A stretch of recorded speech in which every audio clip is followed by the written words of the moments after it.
વિદ્યાર્થી મિત્રો, અત્યારે આપણે મશીન લેબની અંદર ઊભા છે.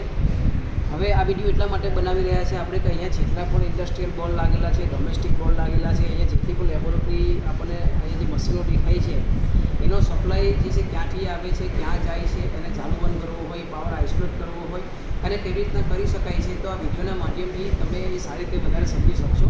તો અહીંયા આગળ લાઈક આપણે જોઈએ છે કે અહીંયા 4 પોલનું એક બોર્ડ એમસીબી બોર્ડ લાગેલું છે, અહીંયા 2 પોલની એમસીબી લાગેલી છે.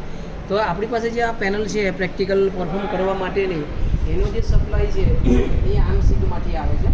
તો હવે આની પર જે આઈડેન્ટિફિકેશન કરેલું છે એ શું કહેવા માંગે છે એ આપણે સમજીશું. તો આ બોર્ડની પર લખેલું છે S2.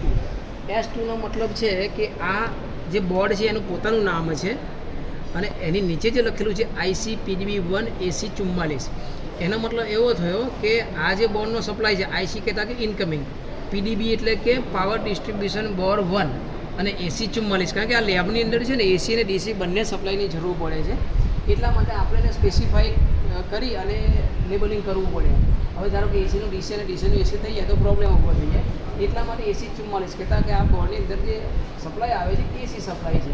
અને લાઈક અહીંયા આપણે જોઈ શકીએ કે આપણે ડીસી, તો અહીંયા આ જે એમસીબીમાં આવે છે ડીસી સપ્લાય આવે છે. એટલે ધારો કે આ જે બોર્ડ છે એનો સપ્લાય આપણે આઈડેન્ટિફાઈ કરવો હોય, સપ્લાય ચાલુ કરવો હોય, બંધ કરવો હોય, તો આ લેબલિંગના આધારે આપણે કરી શકીએ છીએ ICPDB1 AC44. હવે અહીંયા PDB1 લખ્યું છે આપણે પાવર ડિસ્ટ્રીબ્યુશન બોર્ડ 1 અને અહીંયા પણ PDB1 છે પાવર ડિસ્ટ્રીબ્યુશન બોર્ડ 1. તો આવા એક જ PDBમાંથી બંને સપ્લાય આવે છે, એસી પણ છે અને ડીસી પણ છે. હવે આપણે એ જાણવું જરૂરી છે કે આ PDB1 એનું લોકેશન ક્યાં છે. જો આપણને લોકેશન ખબર હશે તો આપણે સરળતાથી એનો સપ્લાય આપણે શોધી શકીશું. અહીંયા આજે આપણને દેખાય છે ડીસી, તો આનું એ જ પેનલમાં એનો પણ સપ્લાય છે. તો હવે આપણે જોઈએ કે DC9 અને AC44 એ PDB1માં કઈ જગ્યાએ લાગેલા છે. હવે જે આપણે PDB1ની વાત કરી છે એ PDB1નું લોકેશન છે પાવર સિસ્ટમ લેબની અંદર. જેવા દરવાજાની અંદર એન્ટ્રી થઈએ છીએ એની જમણી બાજુ એ આપણે અહીંયા આપણું PDB1 દેખાય છે, પાવર ડિસ્ટ્રીબ્યુશન બોર્ડ 1. અહીંયા મોટા અક્ષરે આપણે લેબલિંગ કરેલું છે. અહીંયા આપણે જોઈ શકાય છે કે આ ડીસી સપ્લાય માટે એક આખું કમ્પાર્ટમેન્ટ છે, એની પર સ્પેસિફાઈડ આપણે લેબલિંગ કરેલું છે ડીસી સપ્લાયનું. અને બીજું અહીંયા આપણે જોઈ શકીએ છીએ બધું એસી સપ્લાય છે.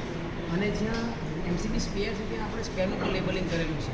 હવે જે મશીન લેબની અંદર આપણે પેનલનો સપ્લાય જોયો AC44, તો અહીંયા જોઈ શકીએ છીએ AC44.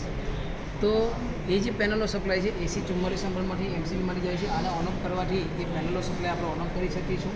બીજી વાત એ કરી કે આપણે બાજુમાં જે એમસીબી જોઈએ DC9 નંબરની, કહેતા કે ડીસી સપ્લાય જાય, તો અહીંયા આપણે જોઈ શકીએ છીએ કે DC9, તો ડીસીના અહીંયા આગળ જોઈ શકીએ છીએ. આ એમસીબીને ઓન ઓફ કરીશું આપણે તો ત્યાં એ ડીસી સપ્લાય ઓન ઓફ થશે.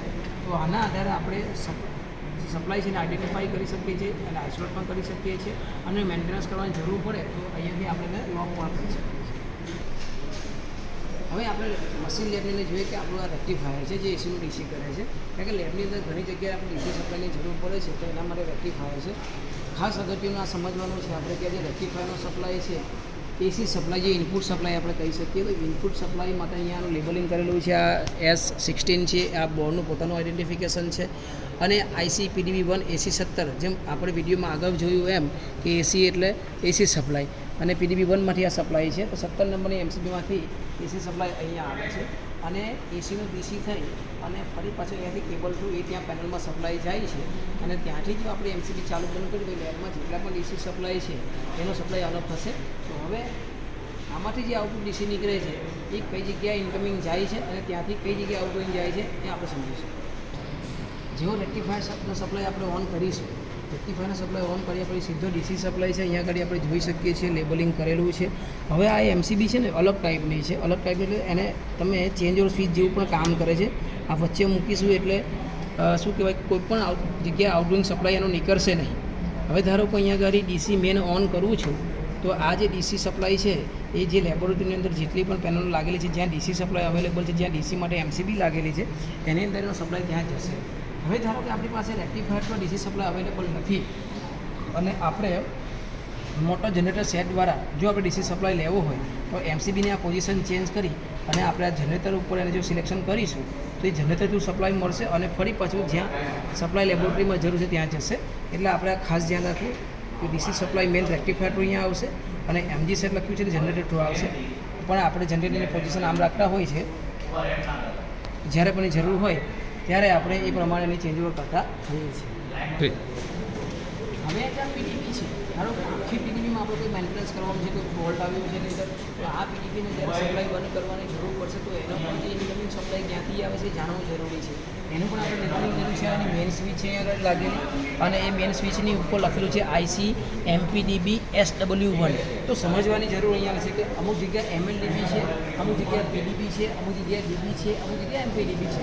અહીંયા આગળ લખ્યું છે MPDB main power distribution board, બરાબર. અને S/W એટલે કે સ્વિચ, એનો મતલબ થાય છે સ્વિચ, અને 1 એનો મતલબ કે આનો સપ્લાય છે MPDB સ્વિચ 1માંથી આવે છે. એટલે જ્યારે પણ આ પેનલનો સપ્લાય આખો આપણે બંધ કરવો હોય તો આપણે આ એડ્રેસ ઉપર જઈશું તો આપણને સપ્લાય ત્યાં જોવા મળશે. તો હવે આપણે આ લોકેશન ક્યાં છે એ છે અત્યારે જે આપણે ઊભા છે ને, જ્યાંથી આપણો મેઇન સપ્લાય કહેતા કે આપણે જેટલી પણ લેબોરેટરી છે, ઓલ્ડ બિલ્ડિંગમાં જ્યાં પણ સપ્લાય જાય છે ત્યાં બધો સપ્લાય આજે 2 પેનલ આપણે જોઈ રહ્યા છે, બંને પેનલમાંથી જાય છે. હવે આપણી આમ ઓલ્ડ બિલ્ડિંગની અને મેઇન પેનલ કહી શકાય. જ્યાં મેઇન પેનલ લોકેશન છે એ જનરલ લેબની અંદર તમે અંદર જશો, 2 ડોર પાસ કરી અને અંદર લેફ્ટ સાઈડ પર ખૂણાની અંદર આપણી આ પેનલ લાગેલી છે. હવે આપણે જોઈએ કે અહીંયા લખ્યું છે MPDB main power distribution board, જેનો મતલબ એવો થાય છે. તો અહીંયા આપણે જોઈ શકીએ છીએ કે એની આ મેઇન સ્વિચ છે. બાકી બીજી બધી સીટો અહીંયા દેખાય છે. જે સ્પેર છે એની પર આપણે સ્પેર ટેગિંગ કરેલું છે, એનો મતલબ કે એમાંથી કોઈ આઉટગોઈંગ સપ્લાય જતો નથી, એ સ્પેર છે. હવે જે આપણે PDB 1 ત્યાં પાવર સિસ્ટમ લેબમાં જોઈએ, જેની અંદરથી શું કહેવાય કે પાવર સિસ્ટમ લેબનો અને મશીન લેબનો સપ્લાય એમાંથી જાય છે. તો અહીંયા જોઈ શકીએ છીએ તેનું લોકેશન હતું SW1 એટલે કે સ્વિચ 1, બરાબર. ત્યાં લખેલું હતું MPDB SW1. તો એ જોઈ શકીએ છીએ કે આ SW1 સ્વિચ અહીંયા ગાડી છે, આ છે આપણી MPDB. હવે આ સ્વિચ હું બંધ કરું તો PDB1નો સપ્લાય છે એ બંધ ટોટલી થઈ જતો હોય છે. તો આ એનું લોકેશન અહીંયા આગળ આપણે જોઈ શકીએ છીએ.